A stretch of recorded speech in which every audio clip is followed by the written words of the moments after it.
Have you ever caught yourself pausing before rising from a couch, or struggling to kneel and lace your boots? Perhaps your thighs tremble a bit, your joints protest with every bend, or your footing feels less sure than it once did. This isn't mere fancy, nor simply the passage of years. It's your lower limbs quietly losing power, day by unnoticed day. Here's what few folks past 60 grasp. Fading leg strength is the single clearest warning that self-reliance is slipping away. It begins subtly, skipping steps, gripping furniture, yet can spiral into tumbles, emergency rooms, and needing others just to move. You've likely heard, just walk more. Truth is, strolling alone won't rebuild power, won't restore steadiness, and certainly won't halt the hidden muscle erosion that speeds up after 60. That's why this guide stands apart. We're skipping the tired 5-move routines you've seen everywhere. Instead, you'll learn 5 targeted patterns that ignite deep muscle networks, rewire your reflexes, and hand back true command of your frame, starting with your foundation. Nothing flashy, yet they deliver swift results. Best part, you can practice them in your living room, no gear, no membership needed. Stay true to the close, your stance, your confidence, your liberty are on the cusp of transformation. Before we dive in, share your name and where you're tuning in from in the comments. We'd love to connect. Eyes movement 1 deep ground hold, also called the modern Asian squat. 5 target zones: hips, thighs, ankles, core, pelvic floor, nervous system mastery.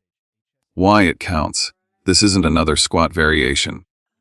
The deep ground hold is a full body recalibration that almost no Western senior ever attempts. Yet it's among humanity's most primal resting postures. As you sink into this low stance, dormant fibers awaken after decades of neglect: glutes, hip stabilizers, ankle mobilizers, even the pelvic floor. These tissues govern how you rise, stride, and, crucially, how you catch yourself when balance falters. Typical stability drills overlook low position reflexes your brain needs the instant you slip. This hold retrains your nervous system to manage your mass in precarious, ground-level moments where most serious falls occur. It also gently compresses the abdomen, enhancing digestion and realigning posture from within. For centuries, cultures have used this shape for meals, rest, even childbirth. Another hidden perk: it lengthens the lower spine and sacrum, easing chronic lumbar stiffness caused by endless sitting. Consistent practice doesn't merely stretch. It returns your skeleton to its innate blueprint. For older adults, even partial mastery yields firmer legs, freer hips, upright carriage, smoother digestion, and steadier breath. Think of it less as exercise, more as reclaiming a lifelong stance. Just how to do it. Stand with feet a touch beyond shoulder width, toes angled out roughly 20 degrees. Lower your hips slowly toward the floor, keeping heels grounded. If they lift, slide a rolled towel beneath. Rest elbows inside the knees, palms pressed together at chest height, prayer position. Lift your sternum, lengthen your spine, avoid rounding forward. Inhale deeply. Maintain for 10 to 30 seconds. Push through the heels and rise deliberately. Safety cue: grip a sturdy chair or counter if unsteady. Never force depth. Descend only as far as feels secure. Eyes movement 2 seated leg extension. Target zones: quadriceps, knee stability, circulation, brain to muscle link. Why it counts: if rising from a seat, climbing stairs, tackling inclines. Each daily task hinges on the muscles draping the front of your thighs, the quadriceps. These powerhouses drive knee straightening. Past 60, they often fall into alarming dessous. Many seniors instinctively shorten outings, sidestep steps, linger seated longer. Consequently, the brain gradually forgets how to summon them, breeding frailty, wobble, and excess knee strain. The seated leg extension stands out as one of the smartest ways to revive those sleepy quads without rising, crouching, or stressing sore joints.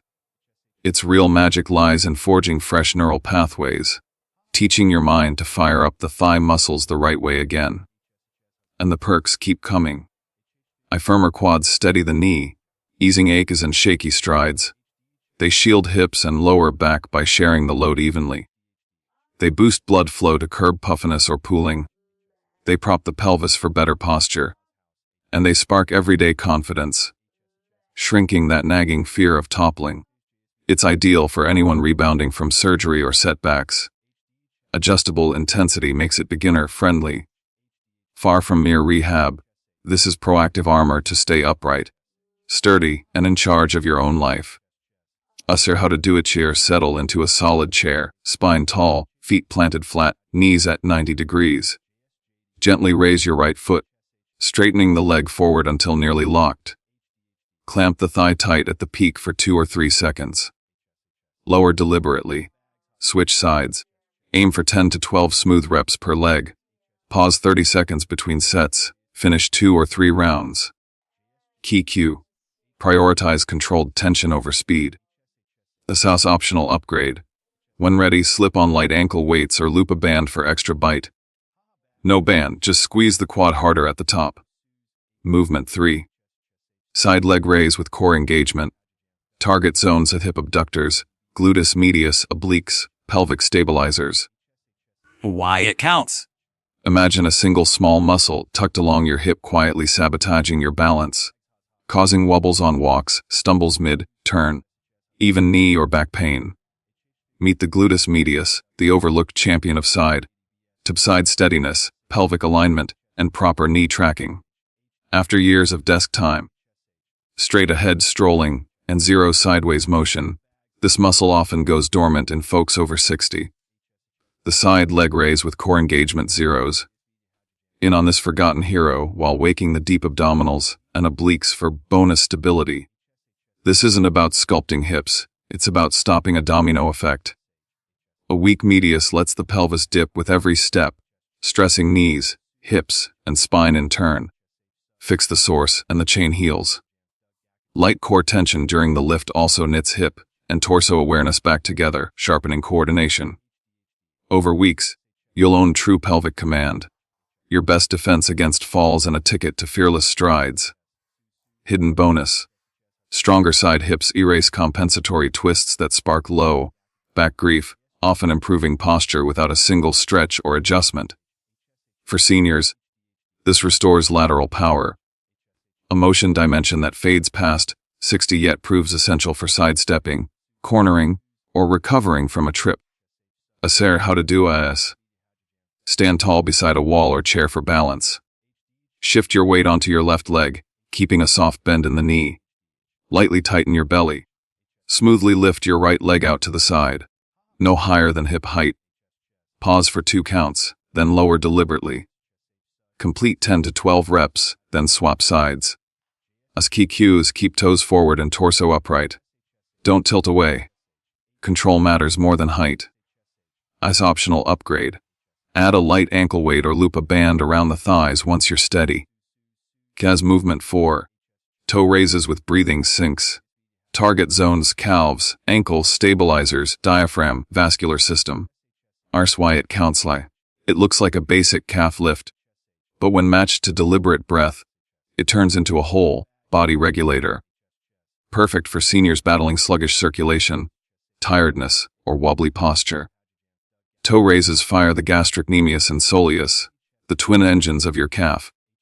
Few realize these muscles work like a second heart, pushing blood back uphill. As we sit more and move less with age, this pump fades, inviting swollen ankles, chilly toes, spider veins, or dizziness on rising. Pair the lift with steady breathing, and you wake the diaphragm and baroreceptors, tiny sensors that steady blood pressure and calm nerves. The combo quiets stress, deepens sleep, and sharpens lung power, all while you stand. What sets this apart? It trains balance and blood flow together. Each rise nudges your center of gravity, honing reflex steadiness.